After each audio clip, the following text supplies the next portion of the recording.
Hello student, सुप्रभात। आज की वीडियो में हम करेंगे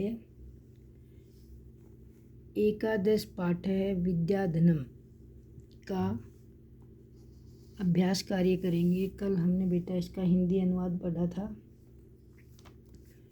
और आज करेंगे हम अभ्यास कार्य। तो अभ्यास कार्य में बेटा पेज नंबर है आपका 60 and 61, class 7th, NCERT book. पाठ्य पुस्तक का नाम है रुचिरा, NCERT सिलेबस में है ये। तो चलिए बेटा अभ्यास कार्य करते हैं। क्वेश्चन नंबर 1, उपयुक्त कथनानाम समक्षम आमे अनुपयुक्त कथनानाम समक्षम ने इति लिखित। तो पहले क्वेश्चन की हिंदी समझिए बेटा। उपयुक्त का मतलब होता है सही। कथनानाम सही कथनों के समक्षम सामने, जो कथन आपके सही हैं पाठ के अकॉर्डिंग, जो पाठ में आए हुए कथन के अनुसार जो कथन आपके सही हैं उसके सामने लिखना है आपने आम का मतलब होता है बेटा हाँ। आम मतलब हाँ।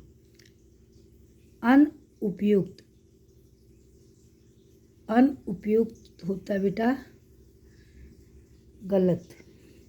और जो कथन आपका सही नहीं है उसके समक्षम मैंने सामने न नहीं इति लिखित। जो कथन सही है उसके सामने आम लिखना है, जो कथन गलत है उसके सामने न लिखना है। तो आपने अगर पाठ ध्यान से समझा होगा तो बेटा अपने आप ही आपको समझ आ जाएगा। पहला कथन देखिए, विद्या राजसु पूज्यते। विद्या राजसु मैंने राजाओं में पूज्यते पूजी जाती है। तो ये कथन बेटा आपने पढ़ा होगा पाठ में। तो पाठ के अनुसार ये कथन सही है, विद्या राजाओं में पूजी जाती है। तो इसमें आप लिखेंगे आम। वाग्भूषणम भूषणम ने। वाग्भूषण मैंने वाणी, भूषणम नहीं है। ये कथन आपका गलत है। वाग्भूषण मैंने वाणी आभूषण नहीं है। और पाठ के अकॉर्डिंग जो कहा गया है, जो आपका वाक्य है उसमें कहा गया है वाग आभूषण, वाग्भूषण वाणी ही हमारा आभूषण है। तो इसने न लगा के इस वाक्य को गलत हो गया। तो आगे है हमारा विद्याधनम सर्वधनेषु प्रधानम। विद्या रूपी धन सभी धनों में प्रधान है, श्रेष्ठ है। तो यह हमारा सही वाक्य है। इसके सामने लिखेंगे हम आम। मैं यहाँ पर गलत और सही का निशान लगा रही हूँ, आप यहाँ आम और ने लिखना। विदेश गमने, विदेश जाने पर विद्या बंधु जन ने भवती। कथन में क्या कहा गया है कि विदेश जाने पर विद्या हमारी मित्र नहीं होती। बट लेसन में क्या पढ़ा आपने? लेसन में तो ये पढ़ा ना कि विदेश जाने पर विद्या ही हमारी मित्र होती है। विदेश में कौन सहायता करेगा? विद्या ही आपकी सहायता कर सकती है। तो ये भी गलत है यहाँ पर, और गलत के लिए हम यहाँ गलत लिखेंगे और आप यहाँ पर न लिखना है इसके सामने। सर्व विहाय, सर्व मैंने सब कुछ, विहाय मैंने छोड़कर, विद्या अधिकारम करूँ।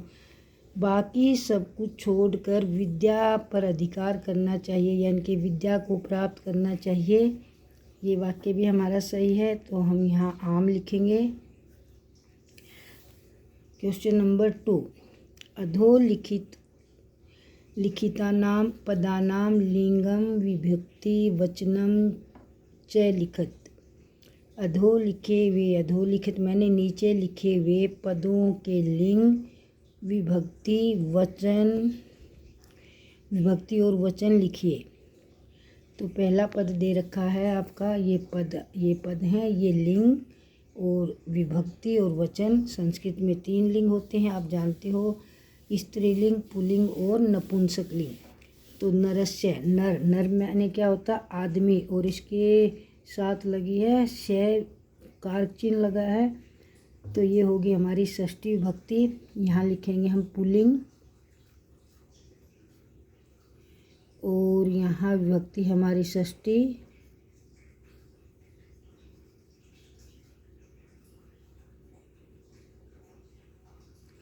वचन है एक,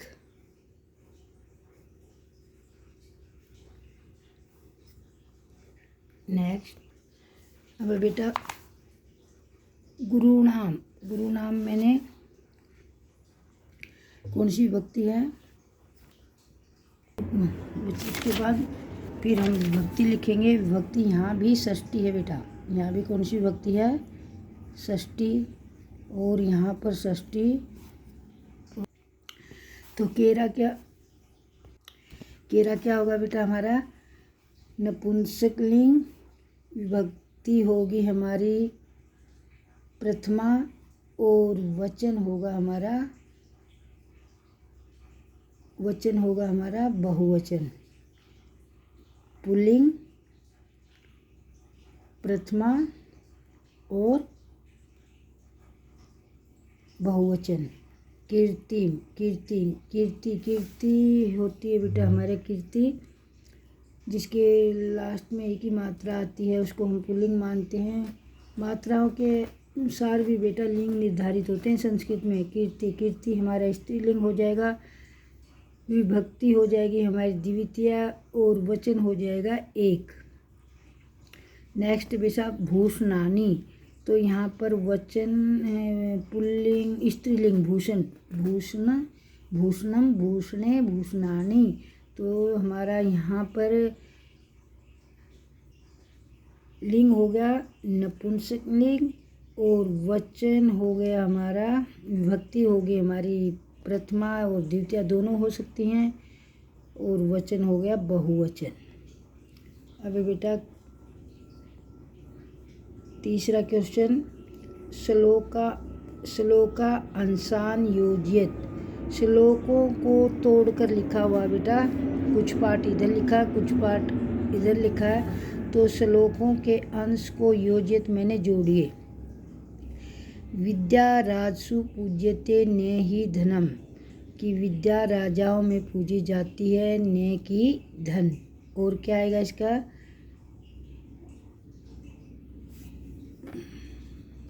तो विद्या राजाओं में पूजी जाती है, ना कि धन। और विद्या विहीन पशु, विद्या के बिना मनुष्य पशु के समान है। यानी कि ये हमारा मिल जाएगा विद्याहीन से। केरा ने विभूषंती पुरुषम, केरा आभूषण यानी कि बाजूबंद मनुष्य को सुशोभित नहीं करते। हारा ने चंद्र उज्ज्वला, और ना ही चंद्रमा के समान उज्ज्वल हार। तो ये सेकंड वाला मिल जाएगा आपका इस फर्स्ट से। ने चोर हार्यम, ने चे राज हार्यम, विद्या के बारे में कहा गया है, ना तो चोर चुरा सकते, ना राजा छीन सकता। और ने भ्रातर भाज्य, ने चे भारकारी, और ना ही भाई बंटवा सकते, और ना ही ये वजन बढ़ाने वाली होती। सत्कार यत्नम कुलस्य महिमा, सत्कार यत्नम हमारे सत्कार को बढ़ाती है, कुल की महिमा होती है, कुल की महिमा होती है। और रत्नेर बिना भूषणम, ये बिना रत्नों का आभूषण है, यानी कि विद्या जो है हमारी, ये हमारा सबसे अच्छा आभूषण है, बस इसमें रत्न हीरे मोती नहीं लगे होते। और वाणी एकासम अलंकृति पुरुषम, वाणी ही सम अलंकृति, मैंने पुरुष को अलंकृत करती है। और ये रह गया हमारा या संस्कृता धार्यते, जो संस्कृत अच्छी वाणी धारण करते हैं वही हमारे को अलंकृत करती है। तो बेटा ये तो हो गए हमारे ऐसे मिलाने के लिए। और मैं आपको एक तरीका और बताती हूँ। देखो विद्या के बारे में कहा गया ना, विद्या को विद्या से मिला दीजिए, ठीक है ना। केरा ये क्या हमारा आभूषण की बात हो रही है, यहाँ केरा आभूषण है और यहाँ हारा आभूषण है, ये इससे मिल जाएगा। ने वाला ने से मिल जाएगा। ना चोर चुरा सकते, ना राजा बंटवा सकता, ना राजा छीन सकते, ना भाई बंटवा सकते, ना ही ये वजन बढ़ाने वाली है। ने वाले को ने से मिला दीजिए। सत्कार युतन कुलस्य महिमा, सत्कार युतन कुल की महिमा होती है। रत्नेर विना भूषणम और वाणी एकम समरोकृति पुरुषम। तो बेटा इसमें है ना थोड़ा सा देखो, यहाँ पर वाणी का ये स्त्रीलिंग शब्द आ गया और यहाँ पर संस्कृता स्त्रीलिंग शब्द आ गया। इस तरह थोड़ा सा आप वैसे भी ध्यान लगाओगे तो संस्कृत में ऐसे भी आप कर सकते हो, क्योंकि आजकल बच्चे संस्कृत कम पढ़ते हैं ना, तो तुक्के भी लगा सकते हो ऐसे।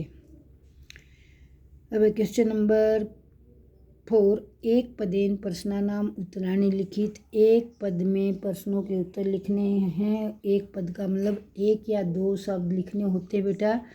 का पशु, क्वेश्चन नंबर 1, का पशु, कौन पशु है? पशु कौन है बेटा? विद्या विहीन, जिसके पास विद्या नहीं है। तो आप बुक में ढूंढेंगे।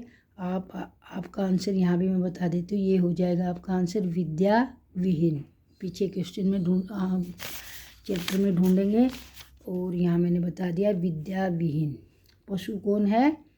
विद्या विहीन, जिसके पास विद्या नहीं है। का भोग करी, भोगों का साधन जुटाने वाली कौन है? कौन हमें भोग करवाती है, यानी कि भोग योग्य पदार्थों के साधन जुटाती है, और वो कौन है? हमारी विद्या।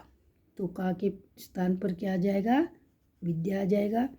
एक पद में ही आंसर देना है।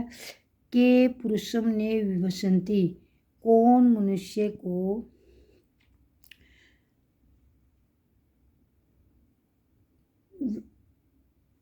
नहीं सजाती, विभसंती मैंने सजाती, किसी मनुष्य सुशोभित नहीं होते। तो यहाँ पर ही बता देती हूँ मैं, केरा आ जाएगा। देखो विभसंती केरा, ये आ जाएगा हमारे केरा मैंने बाजूबंद वगैरह आभूषण वगैरह मनुष्य को सुशोभित नहीं करते।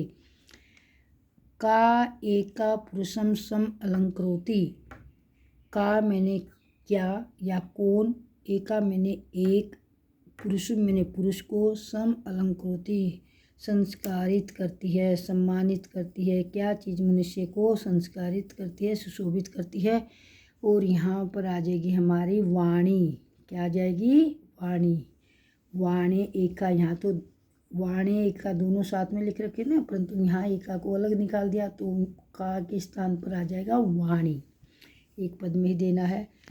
कानी शियंते, क्या नष्ट हो जाते हैं? एक समय आने पर क्या चीज़ नष्ट हो जाती है?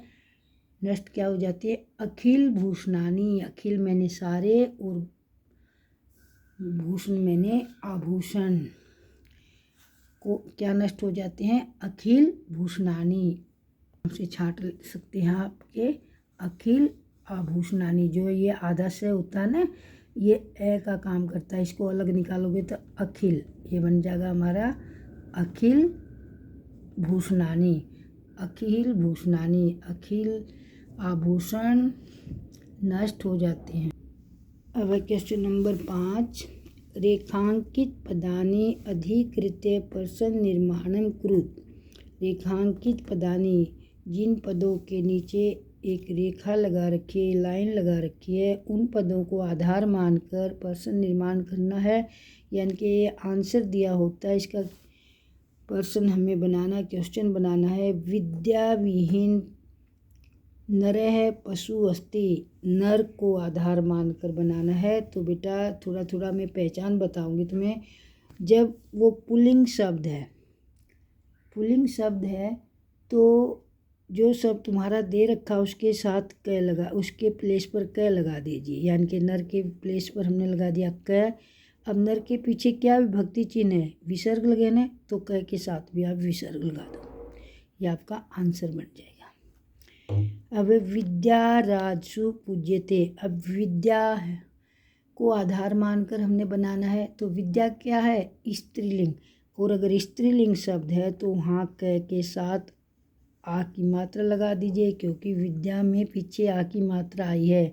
अगर आपको भी ऐसा लगे यहाँ आ की मात्रा है तो क लिख के उसके साथ आ की मात्रा लगा दो।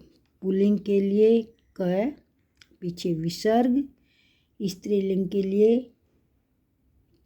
क लिख के आ की मात्रा यानी कि का। अब हमारा चंद्र उज्ज्वला हारा पुरुषम ने अलंकुर्वन्ति, तो यहाँ हारा को आधार मानना बेटा, यहाँ पर लगा देंगे हमारा, जैसे राम के शब्द पढ़ते राम रामा रामा, राम रामो रामा है, और यहाँ क के शब्द रूप पढ़ेंगे, किम के शब्द रूप पुल्लिंग के अनुसार, यहाँ हारा को पुल्लिंग माना गया बेटा, तो यहाँ पर आ जाएगा हमारा क कऊ के, ये आ जाएगा हमारा के, क्या आ जाएगा के। पिता हिते नियुक्ते, पिता, पिता पुल्लिंग होता है, यहाँ आ जाएगा हमारा क। विद्या धनम सर्व प्रधानम धनम अस्ति, विद्या धन सबसे अच्छा धन है, यानी या विद्या सब धनों में प्रधान है, श्रेष्ठ है, तो यहाँ पर धन की बात हो रही है बेटा। धन, धन हमारा नपुंसकलिंग होता है, तो यहाँ आ जाएगा हमारा किम, मैं के साथ हलंत भी लगाएंगे। विद्या दिक्षु कीर्ति तनोति, और विद्या चारों दिशाओं में प्रसार करती है, यहाँ विद्या के लिए है, तो यहाँ आ जाएगा हमारा का। अब है हमारा अगला क्वेश्चन है, कौन सा है, 4, 5, 6, पूर्ण वाक्येन प्रश्नानाम उत्तराणि लिखित। अब हमारे ये क्वेश्चन है, इनका आंसर हमने पूर्ण वाक्य में लिखना है, इसका उत्तर पूर्ण वाक्य में लिखना, पूरे वाक्य में लिखना है। एक पद का मतलब होता है 1-2 शब्द, और यहाँ पूरे वाक्य में लिखना है। तो क्वेश्चन नंबर 1, गुरुणाम गुरु का अस्ति, गुरुओं की गुरु कौन है, गुरुओं की भी गुरु कौन है, क्योंकि गुरुओं ने भी तो किसी से सीखा है ना, जब वो गुरु बने हैं, तो वो है विद्या। तो बेटा पूर्ण वाक्य में भी कोई मुश्किल नहीं होता, क के प्लेस पर आप विद्या लिख दीजिए, गुरुओं की गुरु विद्या है ना, विद्या, तो आपका आंसर बन जाएगा गुरुनाम गुरु। आंसर लिखते वक्त का को हटा दो, गुरुनाम गुरु विद्या अस्ति, गुरुओं की भी गुरु विद्या है, बन गया ना। पूर्ण वाक्य में लिखना अपने एक ही पद है, परंतु उस पद के आगे और पीछे का सारा लिख देना, वो बन जाएगा आपका पूर्ण वाक्य। की दृश्य वाणी पुरुषम सम अलंकृति, कैसी वाणी मनुष्य को सम अलंकृति, अलंकृत करती है, शोभित करती है, तो कैसी वाणी, संस्कृता, संस्कृता मैंने अच्छी वाणी, यहाँ आ जाएगा संस्कृता। बाकी क्वेश्चन में ऐसे आएगा पूरा आंसर, संस्कृता, संस्कृता वाणी पुरुषम सम अलंकृति, बन गया ना पूर्ण वाक्य में। व्यय कृते किम वर्धते, व्यय मैंने खर्च, कृते मैंने किए जाने पर, किम मैंने क्या, वर्धते मैंने बढ़ता है। कौन सी चीज़ ऐसी है जिसको हम दिन प्रतिदिन खर्च करें तो हमारे पास बढ़ती चली जाएगी, और वो है विद्या। तो ये आ जाएगा बेटा, किम के स्थान पर आप विद्या लिख देंगे, क्या लिख देंगे, विद्या, और बाकी आगे पीछे का पूरी लाइन लिख देंगे, तो आपका पूर्ण वाक्य में आंसर बन जाता है। व्यय कृते विद्या वर्धते, भाग्य, भाग्य अक्षय आश्रय क, भाग्य नष्ट हो जाने पर, यानी कि भाग्य के कमज़ोर हो जाने पर, आश्रय कौन हमारा आश्रय है, किसका हमें सहारा है, विद्या, तो ये आ जाएगा बेटा हमारा भाग्य आश्रय विद्या, या ऐसे लिखेंगे विद्या भाग्य, भाग्य आश्रय विद्या, तो यहाँ भी आपका आ जाएगा विद्या। तो पूर्ण वाक्य और एक पद में कोई ज़्यादा अंतर नहीं होता बेटा। आपको पता होना चाहिए किम, केन, इनके स्थान पर वह हमने वो शब्द बदलने हैं तो आपका पूर्ण वाक्य में बन जाता है। क्वेश्चन नंबर 7, मंजू 7 पुल्लिंग स्त्रीलिंग नपुंसकलिंग पदानि चित्वा लिखित। मंजू 7 होती है बेटा, जो आपका ये हेल्प बॉक्स में जो ये शब्द दिए होते हैं इसको बोलते हैं मंजूषा। मंजू 7 मंजूषा से पुल्लिंग शब्द, स्त्रीलिंग शब्द और नपुंसकलिंग पदों को, शब्दों को चितवा मैंने चुनकर, छांटकर, लिखित मैंने लिखिए। अलग अलग करना हमने, पुल्लिंग को एक जगह लिखना है, स्त्रीलिंग को एक जगह लिखना है और नपुंसकलिंग को अलग लिखना है। तो सबसे पहले जैसे पुल्लिंग में हमने लिखा, एक शब्द उन्होंने लिख दिया हारा, मतलब लिखा नहीं है, हारा बाहर से लिखा है। अलंकृता मैंने आपको बताया था बेटा, अगर आ की मात्रा आती है तो वो स्त्रीलिंग शब्द होता है, पीछे मैं होता है तो नपुंसकलिंग शब्द होता है। तो जैसे विद्या में हमारी आ की मात्रा है तो ये स्त्रीलिंग में लिखा जाएगा। धनम, पीछे मैं आने पर नपुंसकलिंग में लिखा जाएगा। संस्कृता स्त्रीलिंग, सततम नपुंसकलिंग, कुसुमम नपुंसकलिंग, मूर्धजा पुल्लिंग, पशु पुल्लिंग, गुरु पुल्लिंग, रति स्त्रीलिंग।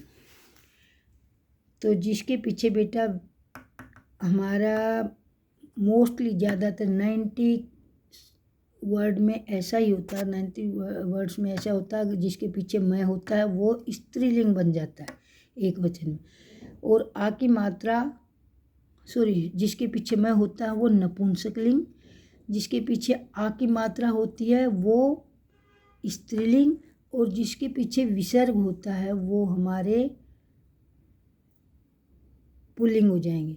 परंतु बिल्कुल 100% नहीं होता हम यहाँ पर। अब जैसे रति एक शब्द है, रति हमारा क्या नाम से अगर ई की मात्रा आती है, ये भी तो है ना, फिर यहाँ रूल ये भी तो होगा ना, अगर ई की मात्रा आती है वो क्या होता है हमारा स्त्रीलिंग बन जाता है। तो ये हमारा स्त्रीलिंग होगा। ठीक है, दोबारा बोलेंगे, स्त्रीलिंग, नपुंसकलिंग, स्त्रीलिंग, नपुंसकलिंग, पुल्लिंग, ये यानी कि ये तीनों पुल्लिंग है आपके। क्या है? तीनों पुल्लिंग, ये आपके तीनों पुल्लिंग हैं। ठीक है, और ये आपका स्त्रीलिंग है, आप या अपनी बुक में भरना। और ये आपका